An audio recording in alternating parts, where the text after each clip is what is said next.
It's mini extravaganza time, and we've seen a lot of Star Wars Legion reveals, and I mean like a lot of them. Now, I personally haven't been able to catch the stream because I've been in work today, but I'm quickly trying to catch up. But we do have screenshots of all the cards, so we're just going to go through that and talk about all the reveals. If there's something that was said in the stream, I haven't quite caught it yet, so let me know in the comments. And we will start with Djarin. And the thing we already knew is that he can go into the Imperials or the Rebels. The boy is going to have 5 wounds, 3 courage, red defense dice, surge to crit, surge to defense. Pretty interesting weapon, lethal, long shot, versatile. He's lethal in normal combat, tactical 1, independent aim or dodge, impervious of course, bounty of course, arsenal 2, which means he's attacking twice, generally means you're probably going to give him an extra weapon, right? I mean, 105 points, really good. Movement 2, so he's not necessarily flying about, but he looks pretty damn strong. Now, I'm not going to dwell too much on each thing because there's so much, and I don't want this video to be too long. The next thing though is obviously his counterpart, Grogu, or Baby Yoda. Now, hunted is interesting. Hunted sounds like a negative keyword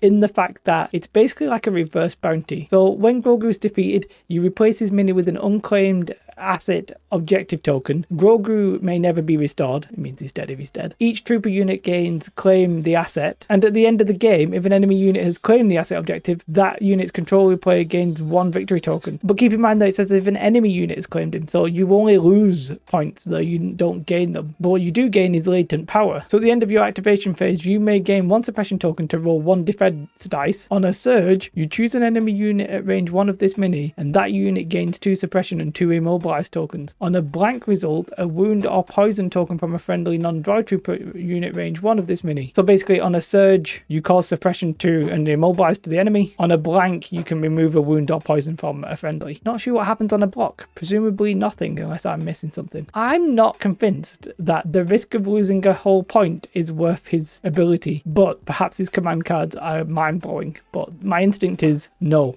But we'll see. Now we do see some command cards. Well, just the one. Now, next door is building a shed. So if you hear like construction work, don't blame me. Anyway, his 3-pip, Whistling Birds. During his activation, Djarin gets this ability. Choose up to 3 enemy units at range 1 and in line of sight. For each chosen unit, roll 1 white attack die for each mini in that unit. That unit suffers 1 wound for each critical, hit, or surge result. Wait, that's either mind-blowingly good but also confusing. So basically, you attack 3 units at range 1, you roll 1 white attack dice for each mini. So if there's 5 enemies in there, you'd roll 5 white dice, and anything but a blank causes a wound. But you do that for 3 units. Damn, I mean, what's to say about that? That sounds really strong to me. Oh, and here we actually get to see what appears to be his a melee weapon you can get. If you are not engaged, perform a speed 1 move. Wait, what? Oh, you can use this as an action. So you can do an action with his rifle. Okay, that confused me for a minute. But if you are not engaged, perform a speed 1 move, then choose an enemy unit in line of sight. Roll 1 red attack die. If that result is a hit or a crit, the chosen unit suffers 1 wound and gains 1 suppression token. Okay, I mean, okay.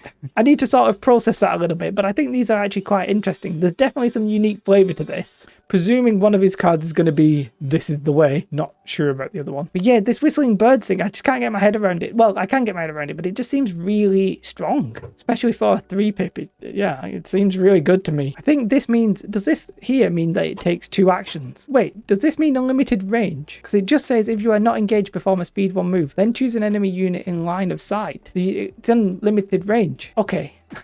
So the 3 black dice are only for the melee, but then you get the 1 red attack dice if you do this attack. But the good thing is, if somebody's really far away, you still get to move and attack at like infinite range. That seems really weird, but also really strong. But yeah, okay. A confusing ability. I'll probably let me know if I seem to have understood that correctly. So next we're looking at IG-88 and IG-11. So IG-88 is the bounty hunter version of it, and IG-11 is the sort of like, well, it says nurse and protect. So I don't know what you could classify kind of droid that is, but he's a mercenary. He's just not a bounty hunting mercenary, if that makes sense. Now they're very similar, but with slight tweaks. The health and the pool and stuff like that is all the same. The only difference on that is that they surge to crit on IG-88 and surge to hit on IG-11. The weapons are pretty similar for the range weapons, apart from the fact that the middle one for the IG-11 doesn't have versatile, and IG-11's melee weapon really strong. Then they both have sharpshooter 1. IG-11 is programmed, whereas IG-88 isn't. They both have impervious. They both have armor 1. Now here there's a slight change in that one of them has Arsenal 2. That means you can basically fire 2 of your weapons at the same unit if you like. Whereas IG-11 has Gunslinger, which means you'll be able to fire one of your weapons twice against 2 different units, if that makes sense. So it'll be like one unit and then another unit, but using your strongest weapon. Pretty interesting distinction there.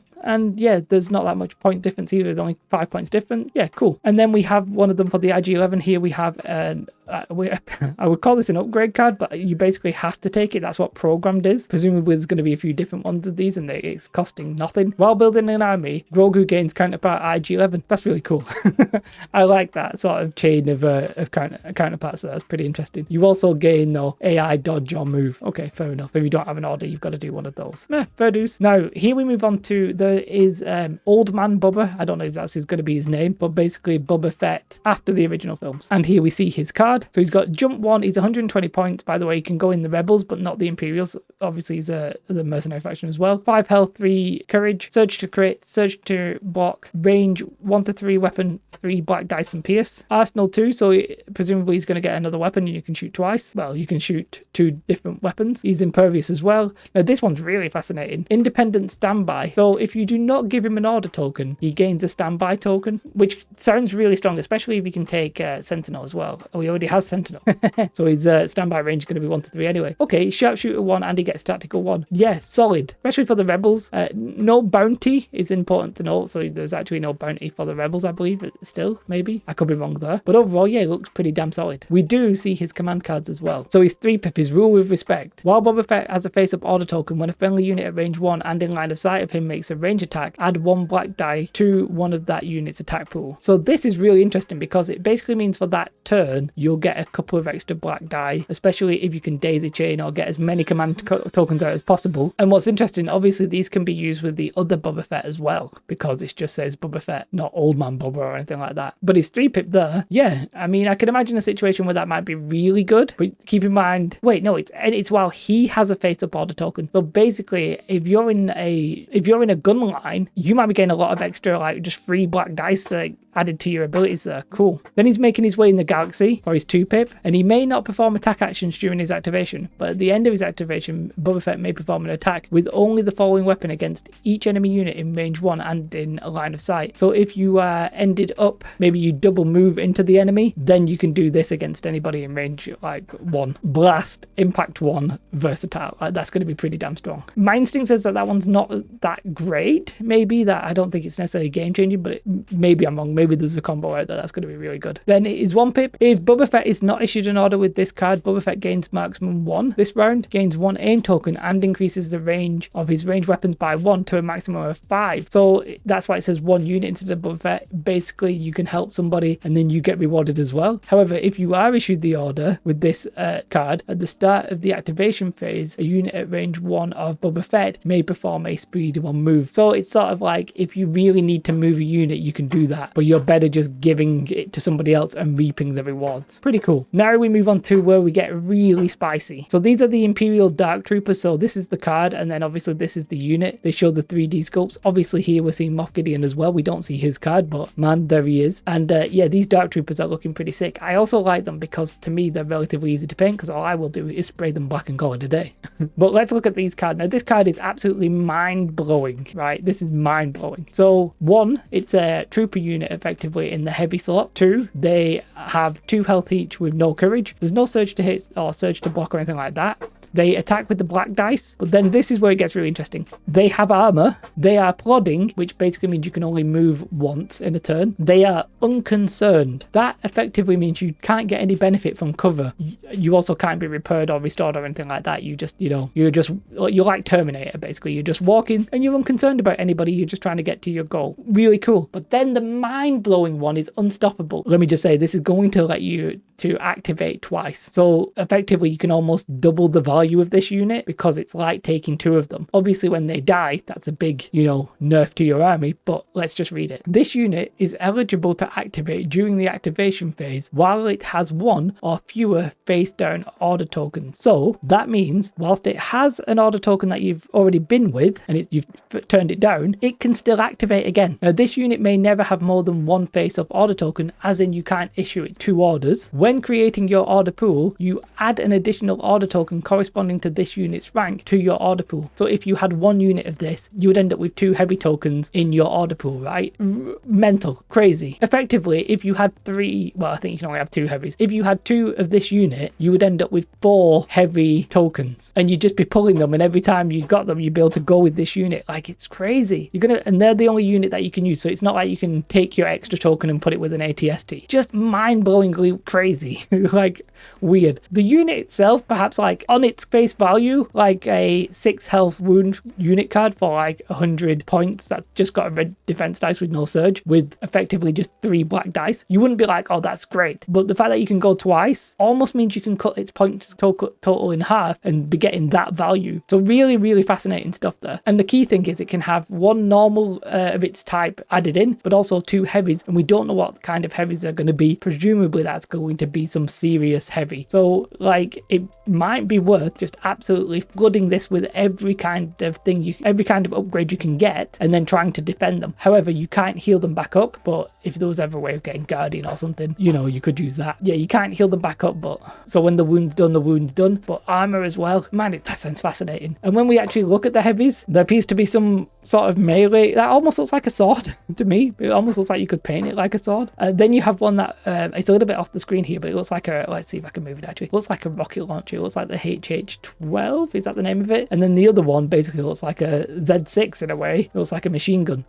They don't actually have flying, but there is a command card that they show that sort of replicates that. But yeah, like, that is this guy with the rocket launcher flying up in the air is absolutely crazy. Like, this unit is crazy. It's flat out crazy, right? Then we have the Moff Gideon model. Looks great, but this is the command card that we have for Moff Gideon, which will help the Dark Troopers, right? So this cannot be used in the first round. However, after orders have been issued, you choose a friendly Imperial Dark Trooper unit that has a face-up order token, so you must issue it to the Dark Troopers. You remove that unit from the battlefield, you keep all of its tokens and all that kind of stuff, and then you place it on the battlefield beyond range 2 of all enemy units. Then you flip over their order token. So you basically get to teleport. You lose the round of them, but if you were ever going to double move, this would be a really good replacement for it. You can literally just teleport to the other side of the battlefield. Like, crazy, just crazy. It's just some weird stuff going on there. Weird stuff, but very interesting stuff at the same time. There's a new organized play kit coming. Not really too fussed about that myself, but for those of you who enjoy it, I'm sure you'll like it. We get some official screenshots of the Ewoks. We already sort of saw the models of these and they look pretty good. Just gonna flick through these for you, but yeah, there's nothing like amazing here. Then this image here. Now, I didn't quite catch this, but it sounds like they're going to do some battle forces, right, for the Ewoks. And then there's one, I forgot the name of it. It's like Tempest. I'm gonna say it's not Tempest Heart, but Tempest Forest or something like that, right? Which is basically going to be the Imperial battle force on Endor, and it sounds like the Ewoks are going to have